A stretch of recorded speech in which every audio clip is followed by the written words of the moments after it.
Welcome back. It's been a while. Before I say anything else, I just left a showing. Let me show you what the builder put in the living room. Look at this.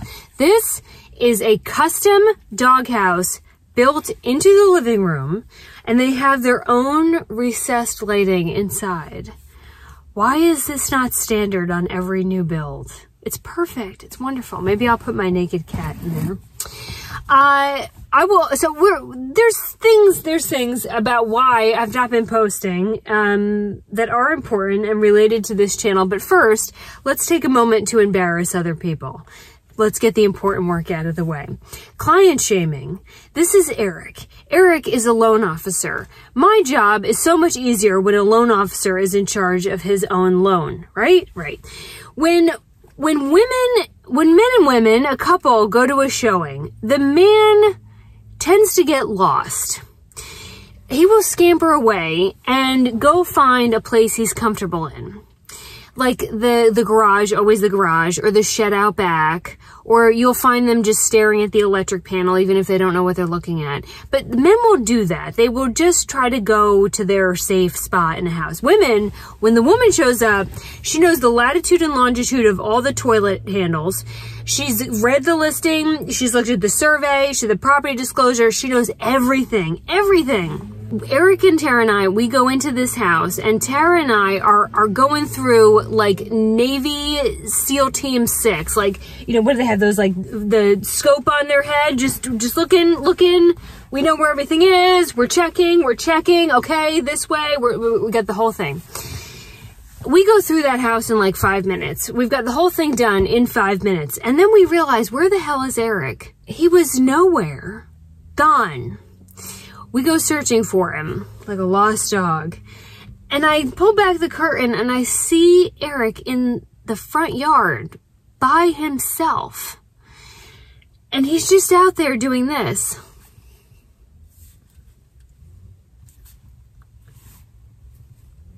We walk out there to go fetch her husband. And I said, what the hell are you doing? He said, I'm testing the neighborhood. You're testing the for what? I'm waving at the cars to see how many wave back at me so I know how friendly the neighborhood is.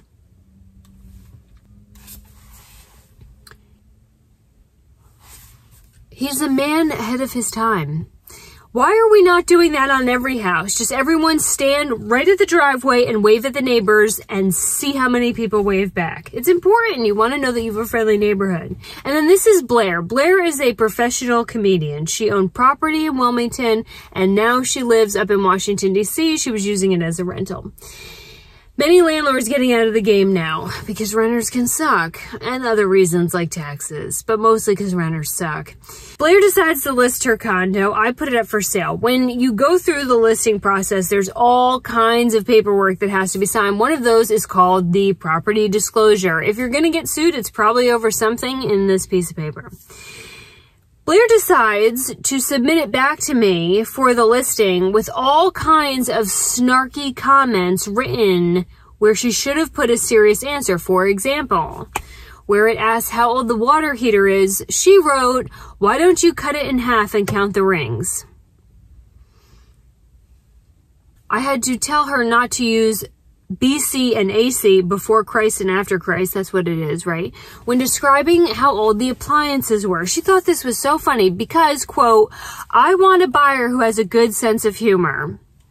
Yeah, hilarious. She also thought it would be funny that if we did get sued, it would just be so hysterical to listen to a judge read that out loud. Yeah, I love my job, really. But that's not why I've taken a bit of a break from YouTube. The reason is that the way that this channel got started with the Babe Bus and the big adventure around the United States of America, that's being turned into a book.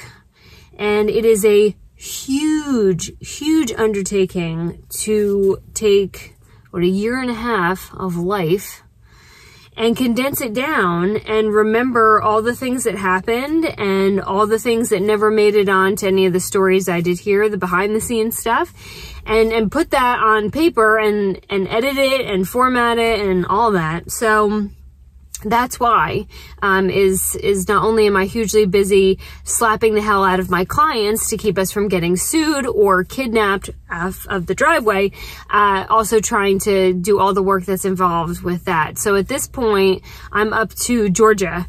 I've gone through everything that happened with losing my job and then getting the van, and then now I'm at Georgia. And so I'll go through and finish up, when I get back to Wilmington.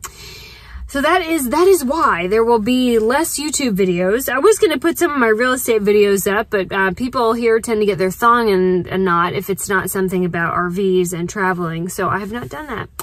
But unlike most people, since I have a lot of media experience, it is not true that you just go pitch an idea to a big publisher and then they give you a book advance. You have to be very famous, like more famous than me, very famous, or I don't know, well known in some regard for them to front you that money. So it doesn't really work that way. Then there's the whole world, that's over here. And then there's the whole world of self-publishing, which is you take your manuscript and you upload it onto, I think Google has one, Amazon has one, and basically it's print on demand. And that, not to say that's never successful, but that to me, if you look at the success rate, is really you sell it to your mom, your old babysitter, and your neighbor. And that's kind of how that works. So I am in the middle, which is independent publishing, and that means that I have to front several tens of thousands of dollars to make this happen. But I believe in the story, and I think now more than ever, I think a lot of people can relate to wanting to sell all their stuff and quit their job and, you know, head over the horizon, which is what I did. So that is all being turned into a book, and I will incorporate, if the price point allows, all the photos, or most of the photos, into that story. And so it will be a different way of presenting that whole tale that got this channel started. So the preliminary proofreading is going on Patreon, on my Patreon account, since they are invested in this whole thing since the beginning.